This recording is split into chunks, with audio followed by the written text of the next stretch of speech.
We are here once again with ReAna and so excited to chat with you a little bit more.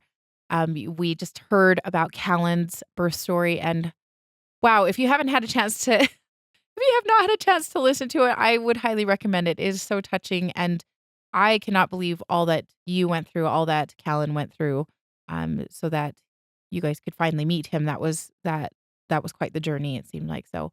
ReAna, Yeah. thank you again for coming on and being with us today. Oh, thank you so much for having me. So appreciate it. Yeah, yes. Anytime we can get together, I think it's always a good excuse, so. Yeah. Um, okay, so give us a little bit of context. When was Callan's birthday? Or when was he born? About how long ago? And, how did he pass away?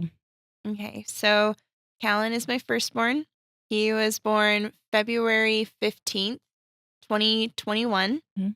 at 6:34 p.m. in the evening. I was 37 weeks pregnant on the dot. I found out that he passed away on February 14th, 2021.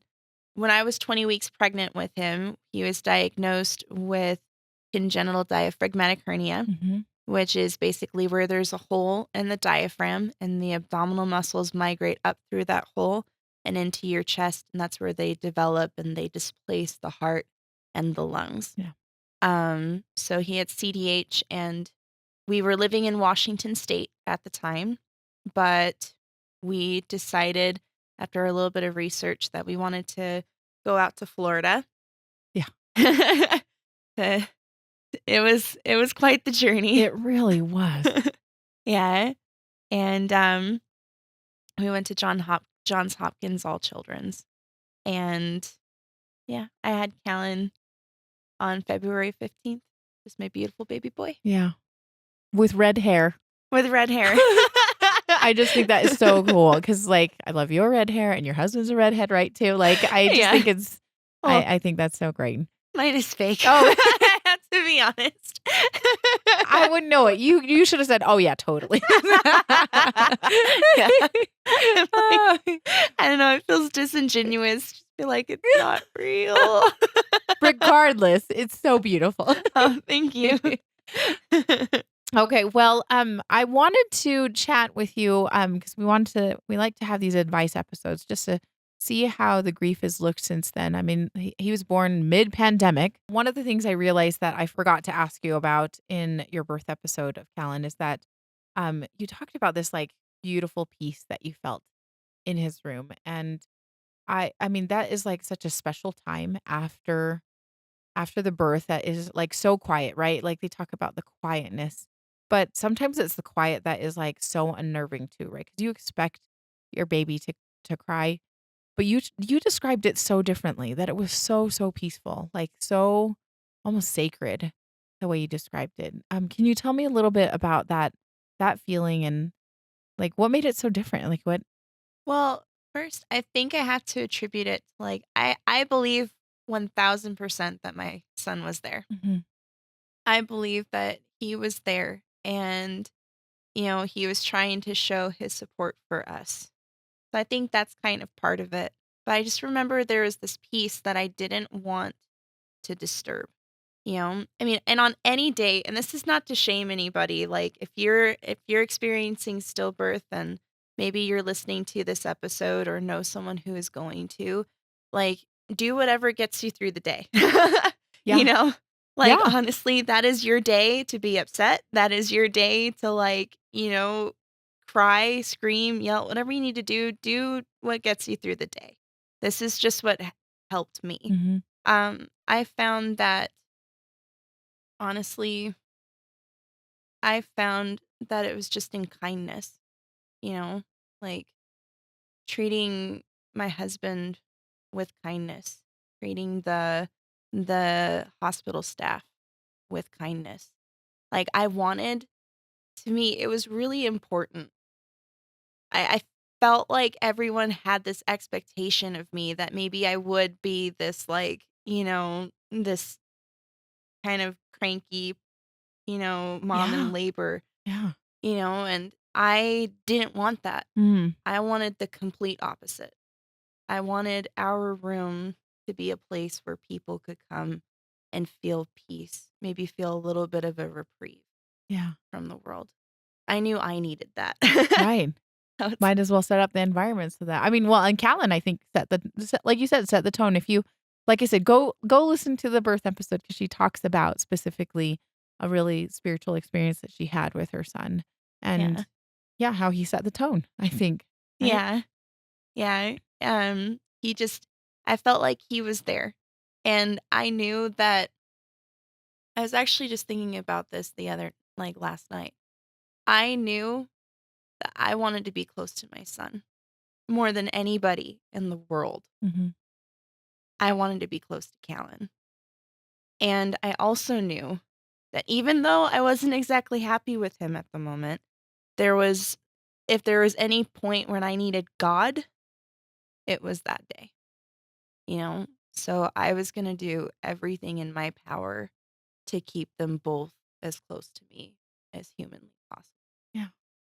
And so just and it was simple. It was, having loving conversations with my husband and just saying like, "Hey, I love you and I know this has got to be like horribly difficult for you too.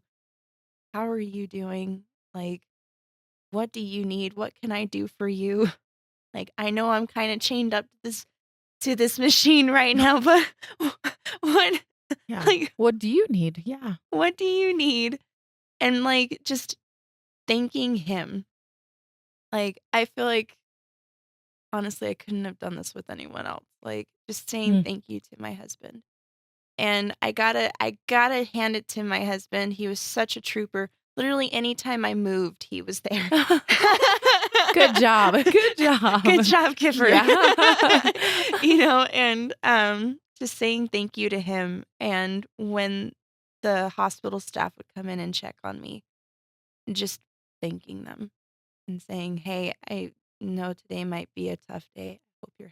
I hope things are going well for you." Or like anytime they did something, like whether it was adjusting my pitocin or just checking my position, like if I was in pain, because there were, even though I had an epidural, like certain positions, Yeah.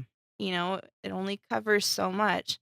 Just communicating that calmly, and then when the problem gets fixed, being like honestly, just gratitude was a huge thing. And I'm not going to say that it made the pain go away because it didn't. That pain was there and certainly took time to feel it, but it did help to at least create a safe atmosphere. That's Um, cool. 'Cause, yeah, yeah, it is so easy to just kinda come in and, like, internally focus and kinda have a woe is me. Definitely. Like you said, do whatever gets you through the day. do whatever gets through you and, like, yeah, it is an extremely trying situation for your spirit and for your morale but to have a little bit of gratitude seems to have set the tone for your room. Like, that's kind of a really, that was kind of cool that you tried to do that. It felt good. It was like I felt like there wasn't a whole lot that I could control, Yeah. you know? Like, obviously, the one thing that I wanted, I lost control over. Mhm. I had no control over the fact that my son was gone. Yeah. But I did feel like I had control over how I responded to it, Mhm. And that's like, I really want to put this out there. Like, your feelings are valid. Yes. Like, if you're feeling crappy Yeah. and like, just emotionally like tapped out or numb, whatever it is, that is valid. Mhm. Feel it, Mhm. feel my one of the therapists that I follow online, feel, deal, heal, like own that. It's okay. Mhm. Whatever you're feeling is totally normal for the situation. Even if you're feeling like completely numb, that's just your brain protecting you from this traumatic experience. Yeah. You know what I mean? Like, your emotions matter, they take space, and they need to take space or they're going to make space. Mhm. But how you respond to your emotions and what you do really sets the tone for you, it sets the tone for everyone in the room. Yeah. And in my case, I just felt like responding with gratitude. I felt like I just truly felt like I was gonna be closer to God and closer to Callan. Hmm. And like that was gonna pull me through. Yeah. That's beautiful. And some of the other things that you did to make memories with Callan, what were some of those things? Did you guys were you able to get like handprints or molds made and Yeah. get any pictures taken, that type of thing? Yeah. So we had a picture taken of him and we took some pictures with my husband's phone. And we had handprints. Oh, good. They gave us like clothes that we could, like a little hat that we could take home. Yeah. And so we did that, but mostly we just spent the time memorizing him. Yeah. You know what I mean? Like just trying to soak in everything about him. Mhm. And I we didn't do this in the moment, but he's our baby shark. And so I later on in the week, because we were in Florida, we had to wait for a little bit before we could leave. Yeah. But we went to these little outlets, Uh-huh. and I remember we were walking around. I was, we were still so sad and just trying to do whatever we could Mhm. to enjoy ourselves while we were there. And I wanted a shark tooth, Mhm. that I could wear. Um, but I was kind of thinking I'd get an actual shark tooth. Yeah. And so I remember like walking into this or walking up to this jewelry store and being like, okay, what would normal people do if they were here? If they hadn't just gone through this like experience, what would they do? They'd probably go into this jewelry shop. And so we went in there and I wasn't expecting to find Mhm. anything. Like I really wasn't. But we I remember just asking, because do you guys happen to have any shark teeth? And like fully expecting them to be like, No, no, we're a jewelry shop. we're a jewelry shop and who wears shark teeth anyways? You know what I mean? Um, and they're like, yeah, actually we have this piece. And we walked over it and immediately it was just like I saw it before they even like handed it to Yeah. me. And I just felt like Callan had picked that out. Yeah. And I started crying and my husband's looking at me and he's like, "This the one?" And I'm like, Yeah. "This is it." And look, actually the person who checked us out, like she had just lost her baby herself. Oh, So it was another one of those like, yeah. let's get That our moms together yeah. moment. Yeah, seriously. That's Yeah. crazy. Oh, that is that's yeah, it is. Isn't it so surprising when you meet somebody, you're like, "Oh, you've been through this awful thing too?" Yeah, and Yeah. yeah. So for those who are listening on the podcast, ReAna has a silver necklace that has it's like a baby shark size tooth, right? Mhm. And it's cast in silver, it looks like to me. Yeah, I think it's just I don't think it's an actual like tooth. I Y- think it's just Just the shape of a tooth, but yeah. it's really pretty. Thanks. I wear it every day. Yeah. I And love that you call it your baby shark tooth. Like I keep thinking of baby shark tooth. I was like, oh no, sorry guys. Yeah. Yeah. That's cool. I love that you guys sat and just like tried to memorize him as best as you could. I think that is so sweet and just time to time to be together as a family. I think that's really so cool. Yeah. It was pretty great. I mean, very difficult situation, but Yes, of course, for sure. And it has been so it's been 2 years since Callan was born. What's some advice that you would give to another lost mom that might be going through this that yeah, what would be some advice? well, first off, I would just want to say I know it's hard to hear this now, but we see you and you are not alone and it's not your fault. I think those are the things that are the hardest to hear as a lost mom They're the things that I wish I'd held on to a little harder Mhm. immediately in the year following the death of my son, and sometimes still do. But it's not your fault, and you're not alone. No one carries that loss more heavily or more poignantly than mom. And totally, it is normal to feel that heaviness. And it's normal to feel like it was your fault, but it's not. Hey, don't let you will eat yourself alive thinking that. Yeah. Yeah.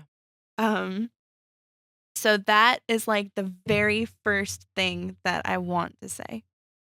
I would say therapy helps.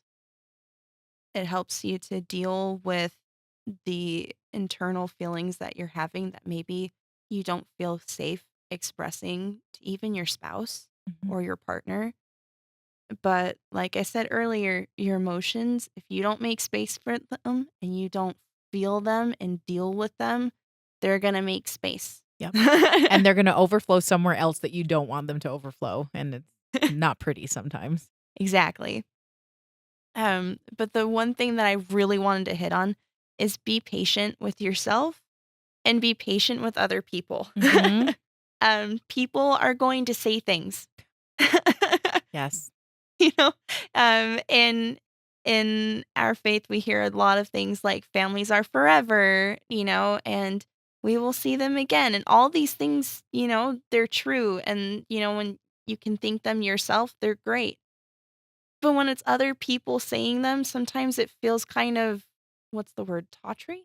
Is that the, Um, uh, yeah, tawdry or it feels flippant to me. You're yeah, just like, "You just brushed off my child." yeah. Like, I realize that. Yeah, it just is like, "No, stop." Yeah. Y Families are forever. yeah. Like, "You'll be fine." No, it's it kinda makes me mad too, actually. Whenever people say that to me, I was like, "I know, but I'm gonna have to get." It's like, "I know families are forever, but I'm gonna have to come to that conclusion in my heart by myself, so you don't need to bring it up." yeah. Yeah, it's like that's if I say it, it's okay. If you say it, it's not. Yeah. Yeah. Like, um, but, like, I found that a lot of the time people are saying things like that because they don't know what else to say. It's kind of like, you know, I wanna say it's okay for your pain to be the biggest thing in the room, and that is totally fine.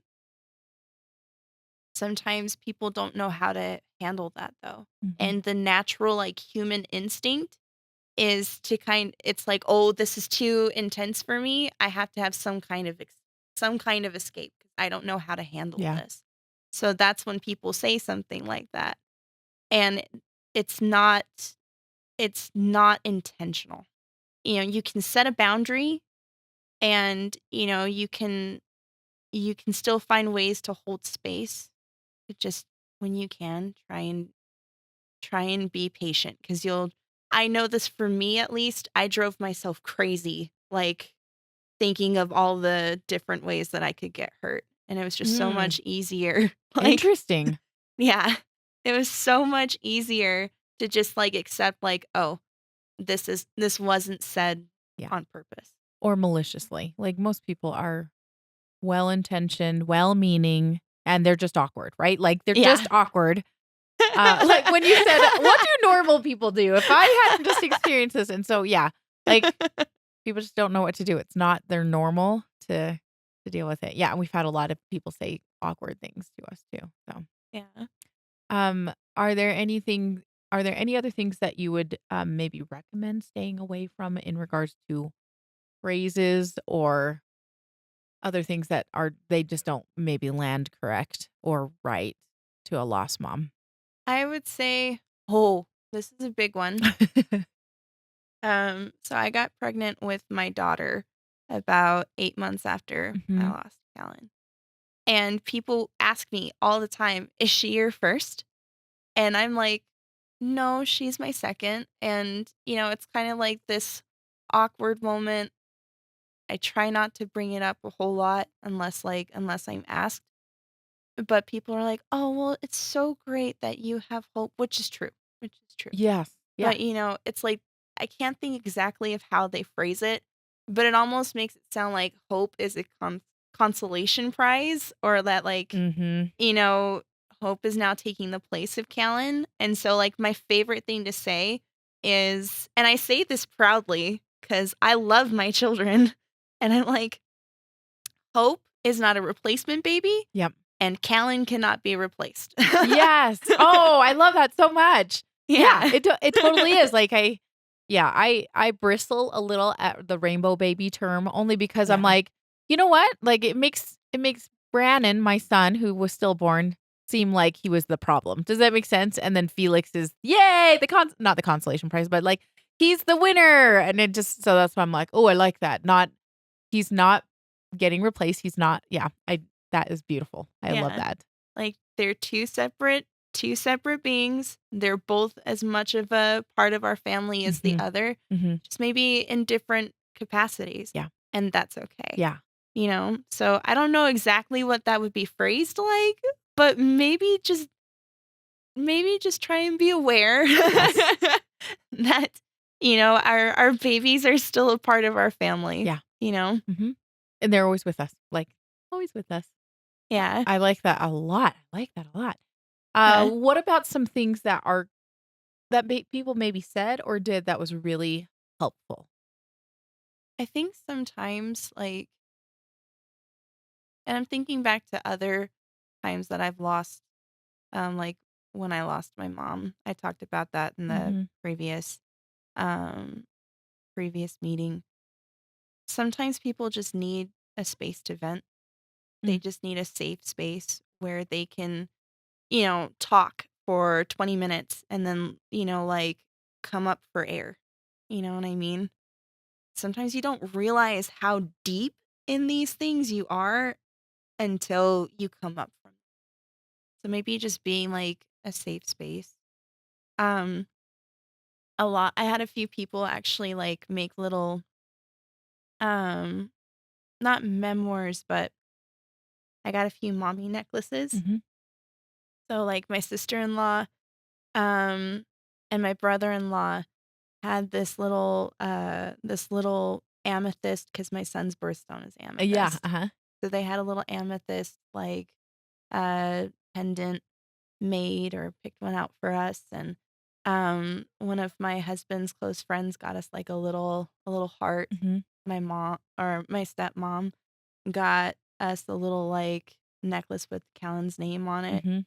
And then like my sister-in-law for Christmas that year, and we had a friend who's in like the CDH family friend. Oh, mhm. They made little uh little Christmas ornaments, Oh, uh-huh. you know? So, like, I have, and so did one of my very best friends, So those, I will say, and I hope they hear this, that those Christmas ornaments, they're the first ornaments we put on our tree every year. That is great.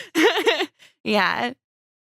And I would just say, like, I know it's hard to, I know it's hard to know what to say. Like, and again, that force to, like, escape from a situation is strong, Mhm. you know what I mean? And I think especially because as mom, we do feel it so poignantly, it can be kinda scary for those who maybe haven't experienced it, you know what I mean? Sometimes that person is your spouse. And so, Yeah.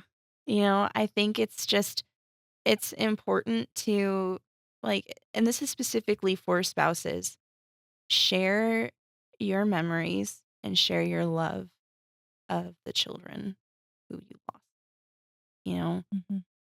I will say, as a lost mom, I know for I know for me, it was helpful when Kiffer would bring up something that he remembered about Callan, you know, or talk about, I know it's awkward sometimes, but like saying what Callan means to him, Mhm. it kind of reinforces this idea that, oh, I'm not alone in this. You know, it breaks the inner monologue. of this is just me. This is just me. This is just me. Yeah. Like, no, share your memories. Yeah. You have to, or else our memories are fallible too, and so you lose those sometimes, and so sharing is really important. Yeah. I think that's Yeah. cool. Yes, I would say if any dads are listening and have gone through this loss, I think it is very nice to hear a little bit about, yeah, about your kids, those lost babies that you had. And because that sometimes there's not as big of a connection because you weren't the one pregnant, I guess. Yeah. And so for whenever Lee has shared with me some of his concerns or some of the things that he remembered, yeah, it's so sweet. So sweet to hear him talk about our son Brandon. Yeah. And I think it's important kind of going along that to remember that everyone grieves differently, Mhm. you know? I think as women, we tend to be more like we want to talk about these things. Yes. We want to share, like share, not compare, but Yeah. like, Yeah. share in each other's pain and like talk it out. And for the most part, I think men are really different, you know? And so it is really healing when we hear them share their stories Mhm. or when it doesn't have to be this long thing, Yeah. you know, but it can just be like, hey, I remembered this and this is kind of how I felt. Something simple just breaks that inner monologue, Yeah. you know? Because we can get all up in our head, like, so bad. Like, I don't know about you, but there's been times where I'm like, yeah, that inner monologue can be super destructive Yeah. too, I guess. So, yeah. Yeah. It's because that's the part of your brain that's telling you like it's your fault and I'm alone and all of these things. If you can have a break in that and just be like, hey, I'm not alone Mhm. in this. And oh yeah, it wasn't just me on this day. You were there too. Yes. You held our son and you cried with together. Yeah. Yes, it Yeah. is nice to remember that you're kind of a lot of times you're doing it with somebody else that was very much part of it. Oh, yeah. Yeah. Any other thoughts about, like, how have you supported your spouse? How have you supported Giffer through all of this yourself? Um, well, I feel like I have so much to like improve upon. We all do, right? Yeah. I'm like, Yeah. I think honestly, there are a couple things. This is kind of things that I would change. I feel like things are getting better now. But I think if I had grasped onto the idea that people grieve differently, Mhm. and just because my husband's not talking about Callan all the time doesn't mean that he doesn't love Callan. Mhm. I think that would have been a lot more healthy in Mm. the long run. And we've gotten better at that, but I remember that was something that I really kind of struggled with, especially the first 6 months or so. And I think it's important to remember, I was thinking about this too. It's really easy to get caught up in your emotions and of course, I need to say this again, validate, validate, validate. You know what I mean? Validate yourself and validate your spouse. But whenever you're having a moment, and I've had plenty, your spouse is seeing that too. And even though they're not like necessarily saying something, they're experiencing emotions about that. Mhm. Mhm. So just being patient, you know what I mean? Yeah. Being patient and understanding with your spouse. And I think what I've tried to do, and I'm better about this now that I'm a little further removed from the situation, is just when wants to talk about it, when he needs to talk about it, Mhm. I'm here and I'm a safe space and I'm not judging about that. And every once in a while, I kind of just like, I ask him, like, hey, how are you doing with this? Are you doing okay? Mhm. You know? And most of the time, he's like, yeah, I'm all right. He's like, sometimes I think it just hits him a little Yeah. differently. It might, whereas for me, I carry it around a little bit more. For him, it might be like just a certain event reminds him Yeah. a And little that bit. kinda triggers some feelings. memories. Yeah. Yeah. I know it's hard. I also think of my husband a lot, and he is he's a deep feeler, but not much of a sometimes a sharer of things. But I definitely feel like our spouses, the guys in our lives that are carrying this around, feel deeply about their kids. They might not say anything about it, but they feel very deeply about them. Yeah. Yeah. Mm. I don't know, I like to send Kipper, like, Father's Day cards from Mm. Callan, you know? No. Or, Yeah. like, I can't say what it is, Oh, yeah. but I got Kipper a Father's Day gift, Mhm. and Callan's on that Father's Day gift, and so is Hope and our fur babies. Yeah. But, you know? Sounds awesome. Yeah, but it's like he's always included, and Mhm. I think it means something. Yeah. You know what I Oh, mean? definitely. Yeah. Definitely. Brianna, this has been such a pleasure talking with you today and hearing about Callan and about your family. It has been such a good spirit in our house. Like it just feels so joyous, even though we're talking about a very, very sad topic sometimes, but it has felt very joyous in celebrating his life. So thank you so much for bringing that feeling into our home today. Oh, and thank you. Is there any last little bit of advice that you would like to share with our listeners and those who are watching? Anything that could help them, or anything you'd like to just even say it about Callan? Because like I always think it's fun to talk about our kids. Yeah. I would say as far, like, as last advice, really just driving in that point of make sure you validate yourself, Mm, and what you're feeling is normal, and it might be scary, but it's normal to feel it, and you need to feel it. yeah. I would also say I feel like for me, part of the reason why I came on is, for I went through a really big depression for like at least a year about this. Hard to quantify, but like, 2021 and 2022 were emotionally really, really difficult years for me. Even though like I spent most of 2022 pregnant with my daughter, Yeah. I was still really scared. Yeah. I think one of the things that helped me was changing my mindset from things are happening to me to I can make things happen, And part of that has been, I call that developing a survivor mentality. Hmm. And for me, that's part of why I'm here, you know? So just thank you so much for having me. And in closing, I want to reiterate that I love my son. So That's all there is that needs to be said. But thank you so much, Aunt Rihanna. no, thank you.